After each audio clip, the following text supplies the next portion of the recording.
কিছু কিছু মানুষ আছে দেখবেন, তার প্রয়োজনে আপনার সাথে এমনভাবে মিশে যাবে যেন আপনি ছাড়া তার জীবনে দ্বিতীয় কোনো অপশন নেই। কিন্তু প্রয়োজন যেদিন শেষ হবে সেদিন সেই মানুষটা আপনাকে এমনভাবে অচেনা করে দিবে যেন আপনার অস্তিত্বটা তার জীবনে কখনোই ছিল না। 18 বছরের মেয়েকে কখনো ঘরে একা শুতে দিতে নেই, কারণ 18 বছরের মেয়ে হলো সাক্ষাৎ আগুন। আগুনের সঙ্গে সবসময় জল রাখতে হয়, আর মেয়ের মা হলো সেই জল। তাই আগুন আর জল একসঙ্গে থাকলে বিপদ হয় না। সরকারি চাকরি বা বেসরকারি চাকরি কোনো ফ্যাক্ট নয়। আপনার মেয়েকে মানুষের সাথে বিয়ে দিচ্ছেন নাকি অমানুষের সাথে বিয়ে দিচ্ছেন সেটা দেখুন। যে সন্তান তার নিজের মাকে ভাত দেয় না, সেও একদিন তার সন্তানের কাছে ভাত পাবে না। এটাই হলো প্রকৃতির নিয়ম। নারী অল্প আঘাতেই কেঁদে ফেলতে পারে, কিন্তু একজন পুরুষ হাজার কষ্টেও চোখে জল আনতে পারে না। সবকিছু সহ্য করে নিতে হয়। জার্মানির এক নামকরা ব্যাংকে ব্যাংক ডাকাতির সময় ডাকাত দলের সর্দার বন্দুক হাতে নিয়ে সবার উদ্দেশ্যে বলল, কেউ কোনো নড়াচড়া করবেন না। টাকা গেলে যাবে সরকারের, কিন্তু জীবন গেলে যাবে আপনার। তাই ভাবনা চিন্তা করে আপনার পরবর্তী পদক্ষেপ ঠিক করুন। এই কথা শোনার পর সবাই শান্ত হয়ে চুপচাপ মাথা নিচু করে শুয়ে পড়েছিল। এই ব্যাপারটাকে বলে মাইন্ড চেঞ্জিং কনসেপ্ট, অর্থাৎ মানুষের ব্রেনকে আপনার সুবিধা অনুযায়ী অন্যদিকে কনভার্ট করে ফেলা। সবাই যখন শুয়ে পড়েছিল তখন এক সুন্দরী মহিলার কাপড় অসাবধানতাবশত তার পা থেকে কিছুটা উপরে উঠে গিয়েছিল।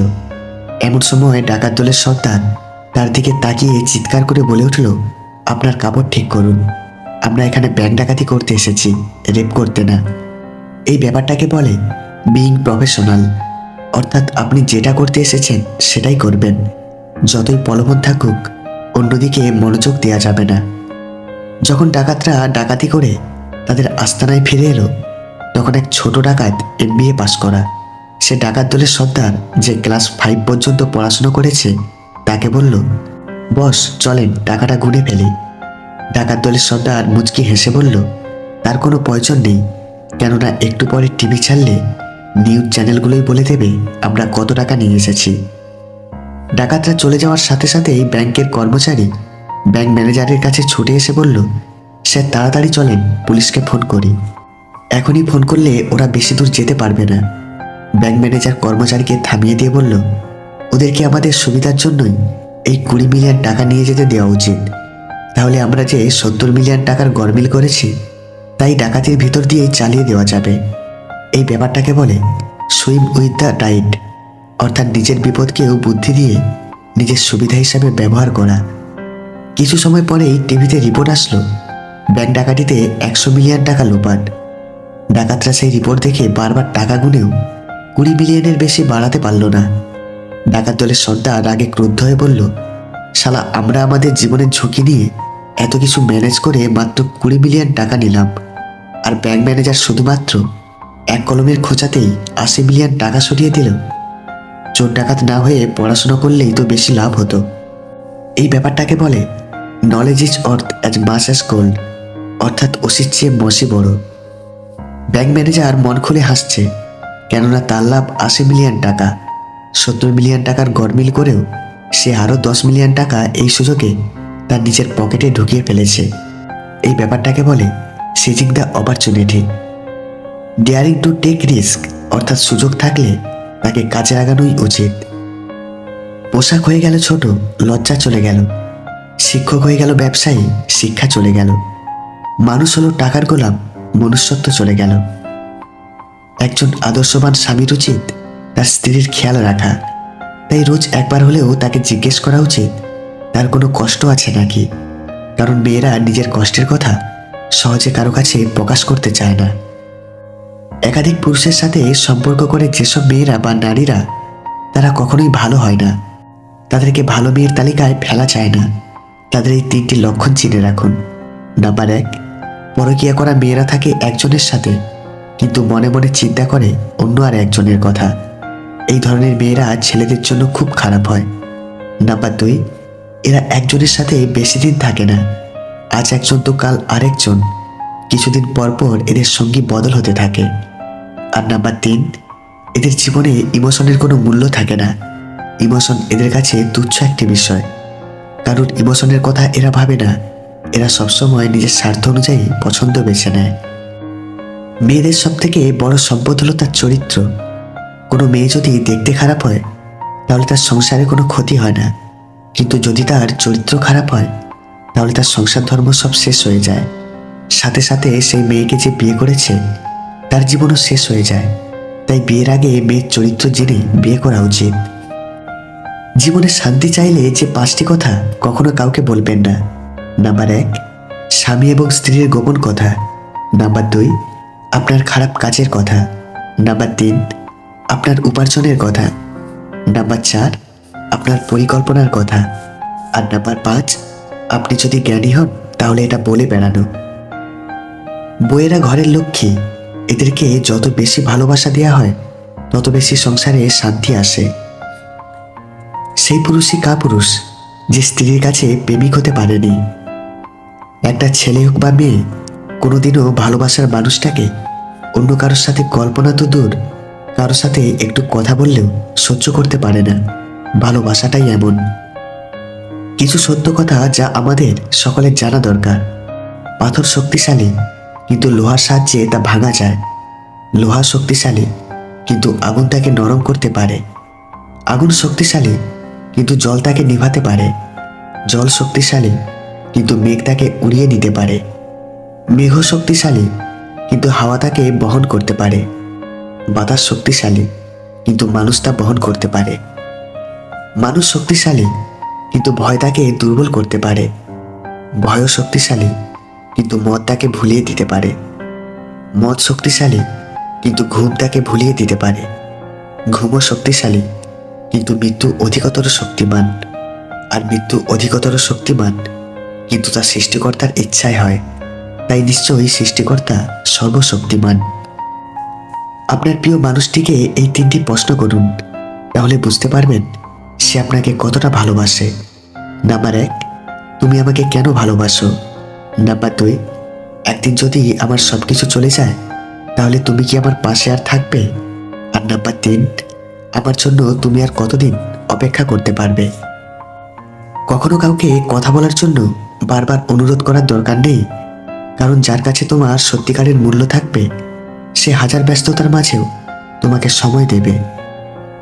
3টি কথা অন্তরে গেঁথে রাখুন। 1, মৃত্যু থেকে বাঁচার কোনো উপায় নেই। 2, মায়ার জীবনে প্রকৃত কোনো শান্তি নেই। আর 3, মানুষের সমালোচনা থেকে রক্ষা নেই। প্রতিদিন একবার স্ত্রীকে আমি তোমাকে ভালোবাসি বললে মাথার সব দুশ্চিন্তা দূর হয়ে যায়। মেয়ে থেকে বউ হয়ে ওঠা সহজ কাজ নয়। বাবার বাড়িতে দেখা স্বপ্নগুলো শ্বশুরবাড়ির চৌকাঠের বাইরে রেখে দিয়ে আসতে হয়। মেয়েদের জন্য সবথেকে বড় স্কুল হলো স্বামীর বাড়ি, যেখানে শিক্ষকের অভাব নেই আর শিক্ষার শেষ নেই। যে স্বামী সকালে ঘুম থেকে উঠে স্ত্রীকে কমপক্ষে 5 মিনিট জড়িয়ে ধরে রাখে তার কর্মক্ষেত্রে বিপদের আশঙ্কা কম থাকে। টাকা বলে আমাকে পেয়ে সব ভুলে যাও, সময় বলে আমাকে অনুসরণ করো, বাকি সব বাদ দাও। ভবিষ্যৎ বলে আমাকে নিয়ে বেশি বেশি ভাবো, বাকি সব ছাড়ো। একজন ভিক্ষুক তোমার দিকে তখনই হাত পাতে যখন তার মনে হয় তাকে কিছু দেওয়ার সামর্থ্য তোমার আছে এবং তুমি তাকে নিরাশ করবে না। নিজের বউকে নিজে মেরেছি, কার তাতে কি? এটা আমার ব্যক্তিগত ব্যাপার। অনেক পুরুষের মুখে এমন কথা শোনা যায়, তারা মনে করেন বউ মানেই নিজের সম্পত্তি, তার সঙ্গে যে কোনো অন্যায়, অবিচার ও অপরাধ করাও অধিকারও তার আছে। 4 দেয়ালের ঘর থেকে শুরু করে রাস্তা, পাবলিক প্লেসে সব জায়গায় শিক্ষিত অশিক্ষিত সব স্বামী যেন তা করতে পারেন। দাম্পত্য জীবনে ঝগড়া অশান্তি সবারই হয়, তাই বলে আপনি নিজের স্ত্রীর ওপর হাত উঠাতে পারেন না। যত বড়ই ঝামেলা আসুক শান্তভাবে কথা বলে সবকিছু মিটমাট করে নেওয়া যায়। অনেক ক্ষেত্রে ঝগড়া, অশান্তি, মারামারি সম্পর্কটাকে একটা খারাপ জায়গায় নিয়ে গিয়ে দাঁড় করায়।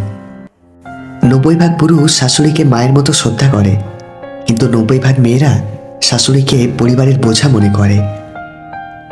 অন্যের বউ আপনার সাথে শারীরিক সম্পর্ক করতে চাইলে এই 3টি ইঙ্গিত বারবার করবে। নাম্বার 1, আপনার সাথে কথা বলার সময় আপনার চোখে চোখ রেখে কথা বলবে এবং শরীরের কিছু অঙ্গ ইচ্ছে করে দেখানোর চেষ্টা করবে। নাম্বার 2, আপনার সাথে গোপন বিষয়ে খারাপ খারাপ কথা আলোচনা করবে। আর নাম্বার 3, আপনার গোপন কিছু কথা বারবার জানতে চাইবে। নিজেকে সবসময় হাসি খুশি রাখতে চাইলে অপরের খুশি দেখে জ্বলে যেও না, আর নিজের দুঃখের কথা কাউকে বলো না। নারীকে নষ্ট বলার অধিকার কোনো পুরুষের নেই, কেননা পুরুষের স্পর্শ ছাড়া কোনো নারী নষ্ট হয় না। জন্ম থেকেই কেউ সংসারী মেয়ে হয়ে আসে না, তাই ঘরের বউকে কটূক্তি না করে সুন্দর ব্যবহার করে তার দায়িত্ব বুঝিয়ে দাও। কেউ আপনাকে গালাগালি করলে চুপ করে থাকবেন, কারণ সে তার বংশ পরিচয় দিচ্ছে, তাকে দিতে দাও। কষ্ট তো তারাই দেয় যাদের আমরা অধিকার দিয়ে থাকি, কারণ অচেনা মানুষ তো ধাক্কা লাগলেও ক্ষমা চেয়ে নেয়। দুনিয়া একটা জিনিস শিখিয়ে দিয়েছে, ভালোবাসা হোক বা বন্ধুত্ব, কোনোটাতেই আশা রাখতে নেই। রোগের ভয়ে মানুষ খাওয়া ছেড়ে দেয়, কিন্তু পাপের ভয়ে মানুষ ঘৃণা ও অপরাধমূলক কাজ করতে ছাড়ে না। মানুষের মনটা বড়ই অদ্ভুত, কেউ কাঁদে একটুখানি সুখের আশায়, আবার কেউ এক আকাশ সুখ পেয়েও হারিয়ে ফেলে সব অবহেলায়। মেয়েদের মনে ভালোবাসা এবং অভিমান দুটোই থাকে বেশি, তাই অভিমানটাকে ভালোবাসার চেয়ে বড় করে দেখা যাবে না। তাই স্বামীদের উচিত স্ত্রীর সব অভিমান ভালোবেসে ভাঙানো। বেশি শুনলে যেমন মাথা ব্যথা করে, তেমনি বেশি বললেও মাথা ব্যথা করে, তাই দুটির মধ্যে ব্যালেন্স রেখে চলবেন। ভাঙা মন নিয়ে যে হাসতে জানে, তার মতো শক্তিশালী মানুষ খুঁজে পাওয়া কষ্টকর। কি হবে জীবনে এত ধনী মানুষ খুঁজে, যদি সেখানে ভালোবাসাটাই না থাকে?